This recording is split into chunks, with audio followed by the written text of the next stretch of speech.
जय माता दी दोस्तों, कैसे हैं आप सब। दोस्तों बात कर रहे हैं 27 और 28 अगस्त की कि ये 2 दिन मकर राशि वालों के लिए कैसे रहने वाले हैं। इन 2 दिनों में मकर राशि वालों को क्या खुशखबरी सुनने को मिल सकती है, किन बातों में इन्हें सावधानी रखनी चाहिए। तो इन 2 दिनों का राशिफल जानने से पहले हम इन 2 दिनों का पंचांग जान लेते हैं। 27 अगस्त 2025 दिन बुधवार रहेगा। भाद्रपद माह शुक्ल पक्ष की चतुर्थी तिथि जो 3:46 तक रहेगी। उसके बाद पंचमी तिथि प्रारंभ हो जाएगी। शुभ योग रहेगा जो 12:34 तक रहेगा। उसके बाद शुक्ल योग प्रारंभ हो जाएगा। हस्त नक्षत्र रहेगा जो सुबह 6:05 तक रहेगा। उसके बाद चित्रा नक्षत्र प्रारंभ हो जाएगा। चंद्रमा 7:22 तक कन्या राशि में, फिर तुला राशि में आ जाएंगे। राहु काल का समय रहेगा 12:22 से 1:59 तक। अब बात करते हैं 28 अगस्त के। 28 अगस्त 2025 दिन गुरुवार रहेगा। भाद्रपद माह शुक्ल पक्ष की पंचमी तिथि जो 5:58 तक रहेगी। उसके बाद षष्ठी तिथि प्रारंभ हो जाएगी। शुक्ल योग रहेगा जो 1:18 तक रहेगा। उसके बाद ब्रह्म योग प्रारंभ हो जाएगा। चित्रा नक्षत्र रहेगा जो 8:44 तक रहेगा। उसके बाद स्वाति नक्षत्र प्रारंभ हो जाएगा। चंद्रमा तुला राशि में रहेंगे। अभिजित मुहूर्त का समय रहेगा 11:56 से 12:47 तक। राहु काल का समय रहेगा दोपहर 1:58 से 3:34 तक। दोस्तों जैसा कि आप सब जानते ही हैं कि जो भाद्रपद माह है, जो भादो माह है, वो भगवान गणेश जी की पूजा के लिए बेहद शुभ माना जाता है। और ऐसा कहा जाता है कि भाद्रपद माह के शुक्ल पक्ष की चतुर्थी तिथि पर गणेश चतुर्थी मनाई जाती है, क्योंकि इस दिन भगवान गणेश का जन्म हुआ था और जिसकी खुशी में गणेश चतुर्थी मनाई जाती है। और इसी दौरान भक्त अपने घर में, अपने कारोबार की जगह में, मंदिर में भगवान गणेश की मूर्ति को स्थापित करते हैं और 10 दिनों तक उनकी विधि के अनुसार पूजा अर्चना करते हैं। इसके साथ ही साथ गणेश भगवान की कृपा दृष्टि प्राप्त करने के लिए उन्हें मोदक, मोतीचूर के लड्डू, मालपुआ जैसी चीज़ों के भोग भी लगाए जाते हैं, जिसे बेहद शुभ माना जाता है। और ये जो चतुर्थी है वो 27 अगस्त को रहने वाली है। और इस दिन गणेश भगवान की मूर्ति की स्थापना का जो शुभ मुहूर्त रहेगा वो 11:05 से प्रारंभ होकर दोपहर 1:40 तक रहने वाला है। और इस बार तो इस गणेश चतुर्थी पर बेहद शुभ संयोग बन रहे हैं, क्योंकि इस दिन प्रीति योग, सर्वार्थ सिद्धि योग, रवि योग के साथ साथ इंद्र और ब्रह्म योग का संयोग भी रहने वाला है।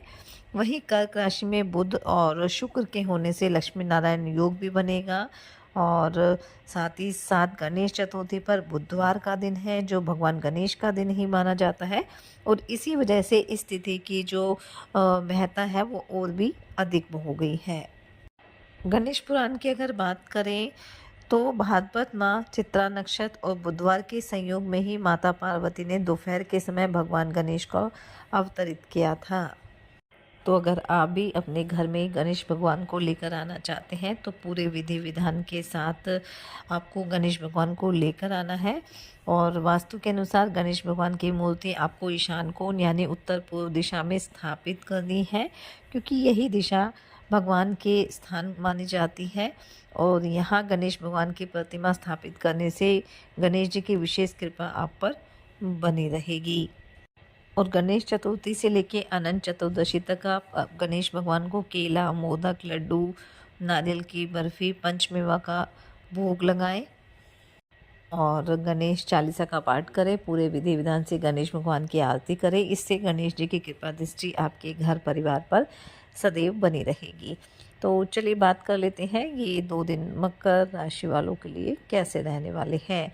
ये 2 दिन मकर राशि वालों के लिए काफ़ी सुखद रहने वाले हैं, क्योंकि इन 2 दिनों में आपको आपकी मेहनत का काफ़ी अच्छा रिजल्ट भी मिलेगा। इन 2 दिनों में आप अपने करियर, कारोबार को लेकर जो भी मेहनत करेंगे उसका काफ़ी अच्छा रिजल्ट आपको मिलेगा। आप अपने कारोबार में कुछ नया करने की योजना भी बना सकते हैं। आर्थिक दृष्टिकोण से भी 2 दिन काफ़ी अच्छे रहेंगे, धन लाभ के योग बनेंगे। वहीं धर्म कर्म में काफ़ी रुचि रहेगी। आप दान पुण्य के कार्यों में भी काफ़ी खर्च करते हुए नज़र आएंगी। इन 2 दिनों में किसी पुराने मित्र से भी लंबे समय के बाद आपकी मुलाकात हो सकती है, जिससे आपका मन काफ़ी प्रसन्न रहेगा। वहीं अगर आप राजनीति से जुड़े हुए हैं तो आपको कोई अच्छी खबर भी सुनने को मिल सकती है या कोई बड़ा पद भी आपको मिल सकता है। नौकरी पेशा लोगों के लिए भी 2 दिन अच्छे रहेंगे। आप अपने कार्यों को तय समय पर पूरा करेंगे। उच्च अधिकारी आपके कार्यों से प्रभावित रहेंगे। आपके कार्यों में अगर किसी तरह की रुकावट चल रही थी तो वह भी दूर हो जाएगी और आपका काम पहले से बेहतर रहने वाला है। जो ज़्यादा रोज़गार को लेकर परेशान थे उन्हें भी कोई अच्छी खबर सुनने को मिल सकती है। वहीं अगर आपकी संतान सरकारी नौकरी की तैयारी में लगी हुई है तो आप उसे कोई कोचिंग ज्वाइन करा सकते हैं या किसी अच्छे इंस्टीट्यूट में आप उसका एडमिशन करा सकते हैं, जिससे सरकारी नौकरी की प्राप्ति के प्रबल योग बनेगी। दाम्पत्य जीवन सुखद रहेगा। प्रेम संबंधों के लिए भी समय अच्छा रहेगा। आपके साथी से मुलाकात होगी और पारिवारिक दृष्टिकोण से भी ये 2 दिन आपके लिए अच्छे रहने वाले हैं। पारिवारिक मामलों को भी मिल बैठकर आप अपने बड़े बुजुर्गों की सहायता से निपटा लेंगे, जिससे घर में भी सुख शांति बनी रहेगी। संतान के भविष्य को लेकर भी कोई बड़ा इन्वेस्टमेंट आप कर सकते हैं। कारोबार में भी अगर किसी तरह की समस्या आ रही थी तो वो काफ़ी हद तक उसमें आपको राहत मिलने वाली है।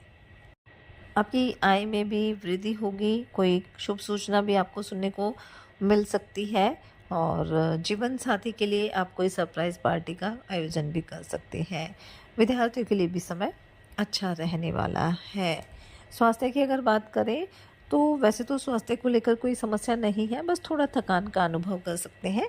इसलिए कोशिश करें कि काम के साथ साथ खुद पर ध्यान भी दें, योग ध्यान मेडिटेशन भी करें, ताकि आपका स्वास्थ्य हर तरह से उत्तम बना रहे।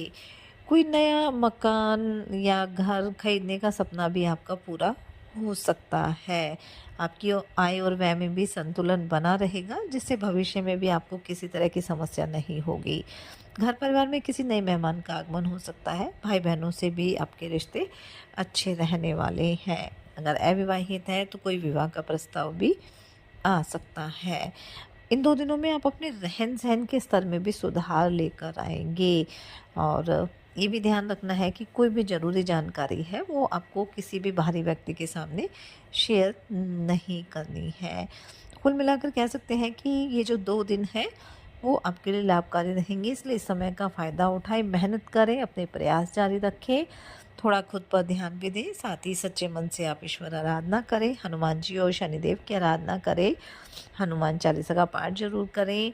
गणेश चतुर्थी रहेगी तो गणेश भगवान की पूजा अर्चना करें और अपने बड़ों का सम्मान करें, गरीब और असहाय लोगों की मदद करें। इससे आपके जीवन में सदैव खुशियाँ बनी रहेगी। ये 2 दिन आपके लिए मंगलकारी रहे, शुभता भरे रहे। इसी मंगल कामना के साथ जय माता दी।